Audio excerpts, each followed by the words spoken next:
വിവിധ സംസ്കാരങ്ങൾ ഒരേ കുടക്കീഴിൽ. അതാണ് ആലപ്പുഴ ST കോളേജിൽ സംഘടിപ്പിച്ച NCCയുടെ ദേശീയോദ്ഗ്രഥന ക്യാമ്പിനെ കുറിച്ച് പറയാനുള്ളത്.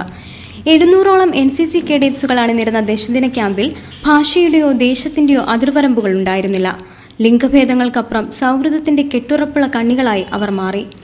ഇന്ത്യ മഹാരാജ്യത്തെ വിവിധ സംസ്ഥാനങ്ങളിലുള്ള പാരമ്പര്യവും ജീവിതരീതികളും 10 ദിവസത്തെ ക്യാമ്പിലൂടെ പരിചയപ്പെടാൻ കേഡറ്റ്സുകൾക്ക് സഹായകരമായതായി ക്യാമ്പിന് നേതൃത്വം കൊടുത്ത ബ്രിഗേഡിയർ ബോണി മാത്യു പറഞ്ഞു. നമ്മുടെ പല സംസ്ഥാനങ്ങളിലും പല ദേശങ്ങളിലും ഇങ്ങനെ പലതരം ജീവിത രീതികളും കൾച്ചർ ട്രഡീഷൻ ഇതെല്ലാം പല രീതികളിലുള്ളതാണ്. നമ്മുടെ കേരളത്തിൽ തന്നെ ഒരു സ്ഥലത്തുനിന്ന് വേറെ സ്ഥലത്ത് പോയാൽ ഈ വ്യത്യാസങ്ങൾ നമുക്ക് കാണാൻ പറ്റും. അതുപോലെ വേറെ സംസ്ഥാനങ്ങളിൽ ചെല്ലുമ്പോൾ വേറെ ഉള്ള രീതികളാണ്, വേറെയുള്ള ഭക്ഷണ രീതികൾ ജീവിത രീതികൾ ഇതെല്ലാം മാറി മാറി പോകുന്നത്. ഇവർക്ക് അതിനൊരു പരിചയം കൊടുക്കാൻ വേണ്ടി മാത്രമാണ് ഈ 12 ദിവസത്തെ ക്യാമ്പ് നടത്തുന്നത്. അപ്പോൾ കുട്ടികൾ കൂടുതലും അവിടുത്തെ ട്രഡീഷൻസ്, അവിടുത്തെ ഡാൻസുകൾ, അവിടുത്തെ കൾച്ചറൽ ഷോകൾ ഇതൊക്കെ ആണ് വേറെ കുട്ടികളെ കാണിച്ച് അവരുമായിട്ട് അവർക്ക് ഇതിനെപ്പറ്റി പരിചയപ്പെടുത്താനുള്ള ഒരു അവസരമാണ് കൊടുക്കുന്നത്. നൈസർഗികമായ കഴിവുകളെ പരിപോഷിപ്പിക്കുന്നതിനോടൊപ്പം വിവിധ തലങ്ങളിൽ പരിശീലനവും സായത്തമാക്കാൻ ക്യാമ്പിലൂടെ കഴിഞ്ഞിട്ടുണ്ടെന്നും ക്യാമ്പ് നല്ലൊരു അനുഭവമായിരുന്നുവെന്നും ക്യാമ്പിൽ പങ്കെടുത്ത കേഡറ്റ്സുകൾ പറയുന്നു. എല്ലാ ഡയറക്ടറേയും കുട്ടികളുമായിട്ട് വളരെയധികം കമ്പനി കൂടാൻ പറ്റി. അവരുടെ ട്രഡീഷൻ, കൾച്ചർ, അവരുടെ അവരുടെ രീതികളും അതേക്കുറിച്ചൊക്കെ മനസ്സിലാക്കാനും പിന്നീട് അവരുമായിട്ട് സംസാരിക്കാനും അവരുടെ ലാംഗ്വേജും ഒക്കെ കൾച്ചറും ഒക്കെ ആയിട്ട് നമുക്ക് നാഷണൽ ഇൻ്റഗ്രേഷൻ ക്യാമ്പ് എന്ന് പറയുന്നതിന് പോലെ തന്നെ നമുക്ക് അവരുമായിട്ട് പെരുമാറാൻ പറ്റി. അത് തന്നെയാണ് ഏറ്റവും വലിയ ഗുണം. ക്യാമ്പ് നന്നായിട്ട് എൻജോയ് ചെയ്യുന്നുണ്ട്. ഇപ്പം നാളെ പോവാന്നുള്ള സങ്കടം മാത്രമേ ഉള്ളൂ, ഫ്രണ്ട്സിനെ വിട്ടു പോകേണ്ടി വരുന്നുള്ള സങ്കടം. പിന്നെ മൊത്തത്തിൽ നല്ലൊരു ക്യാമ്പായിരുന്നു.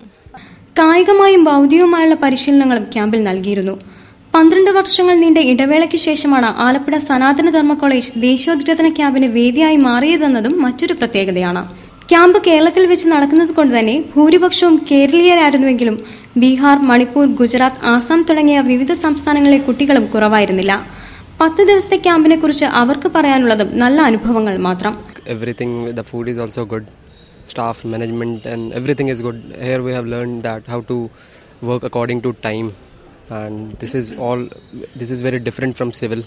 We have learned how this military exercises takes place and everything. We have seen many cultures, like in one state, in every state comes here and represent themselves in cultural activities, and they perform various activities, songs and many things. And experience is very good over here. Would like to attend one more camp in Kerala. വിവിധ സംസ്കാരങ്ങളുടെ ലയനങ്ങൾക്കപ്പുറം മാസ്മരിക കലാപ്രകടനങ്ങളും ക്യാമ്പിന് നിറപ്പകിട്ടേകി. പഞ്ചാബികളുടെ ബാങ്കുട നൃത്തവും ആസാമികളുടെ ബാഹു നൃത്തവും രാജസ്ഥാനികളുടെ puppet നൃത്തവുമെല്ലാം Nayana മനോഹാരിത തീർത്തു.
അക്ഷരാർത്ഥത്തിൽ നാനാത്വത്തിൽ ഏകത്വം എന്ന മുഖമുദ്ര വിളിച്ചോതുകയായിരുന്നു ആലപ്പുഴയിൽ നടന്ന ദേശീയോദ്ഗ്രഥന ക്യാമ്പ്. News bureau, Alappuzha.